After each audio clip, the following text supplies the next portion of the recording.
And just to go back to Jean-Pierre on this, Jean-Pierre, how is rail sort of trying to get aligned with the connected traveller? What is rail doing to improve, I suppose, smart ticketing and all these kind of things? Mm-hmm. Well, the example Jerry exposed about having 6 different pieces of paper and a simple return journey is really relevant of what's probably Jerry, you're most exposed in the UK with the rail deregulation, probably, but this is something we are definitely living within Thales, being an international carrier only.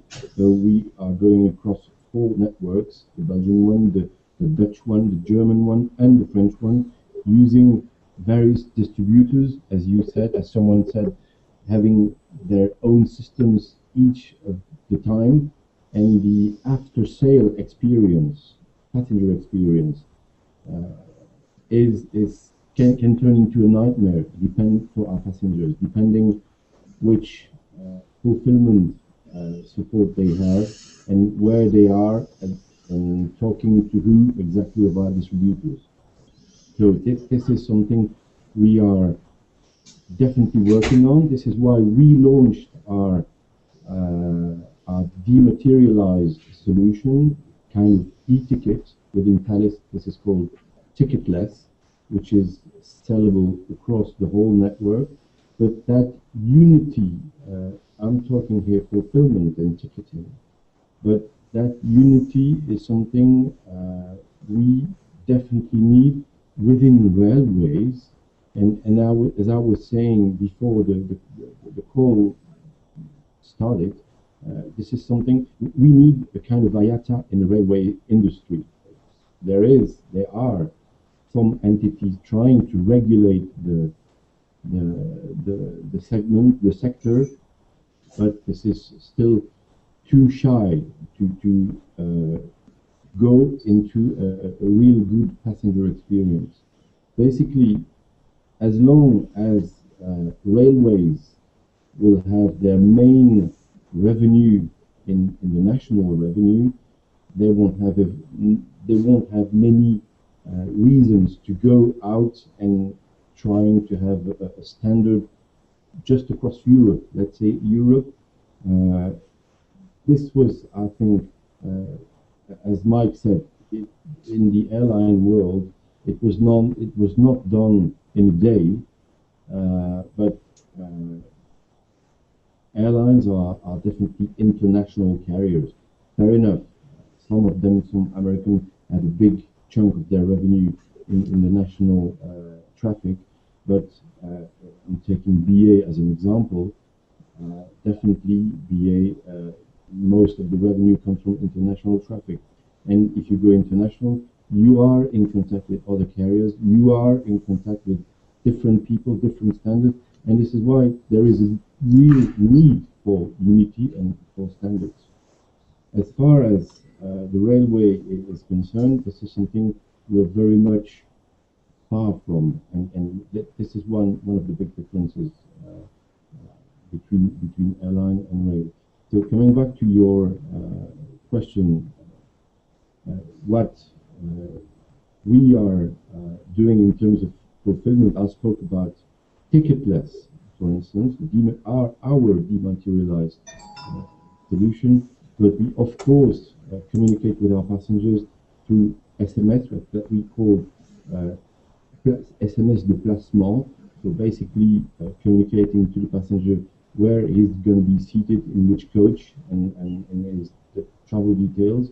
But since last year, we also went into the mobile ticketing, sending the ticket to the passenger through his mobile phone, and being able to be controlled on basis of his iPhone or Samsung, whatever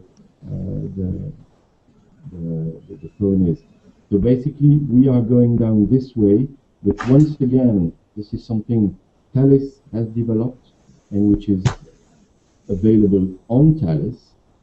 If you switch and if you connect with other railways, obviously you will have to have a different standard, a different format, and this is something basically we don't like, but we at the moment we don't have the choice to go this way.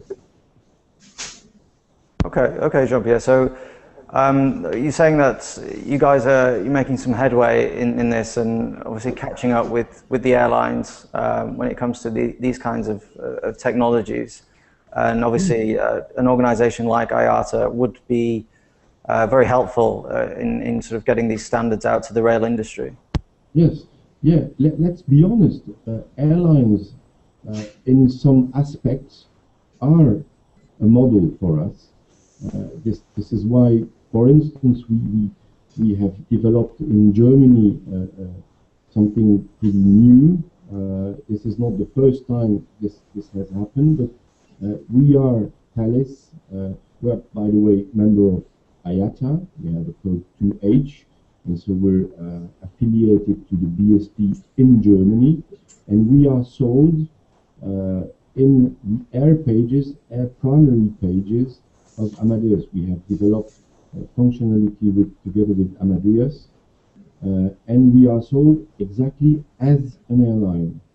So yes, airlines, we learn a lot from the airline world, and the aspect of air, rail, and the partnership between airlines and rail within Thales is something very, very much living.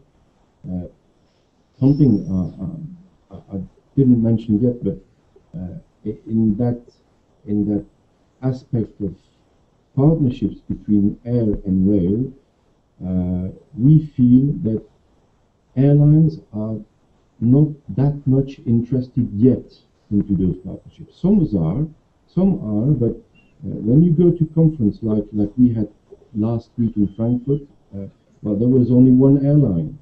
Lufthansa was there, probably because it happened in Germany.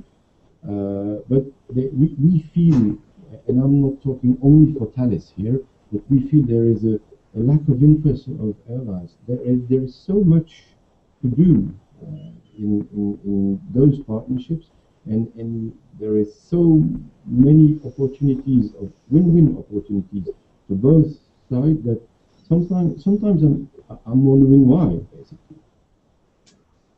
Okay, so please, those experiences, those conferences, they have to be ways to attract airlines and to make them realize that there is business opportunities for them into those partnerships. And I'm talking only for Thales. Okay, so you don't think that maybe airlines see the benefit just yet from these kind of partnerships?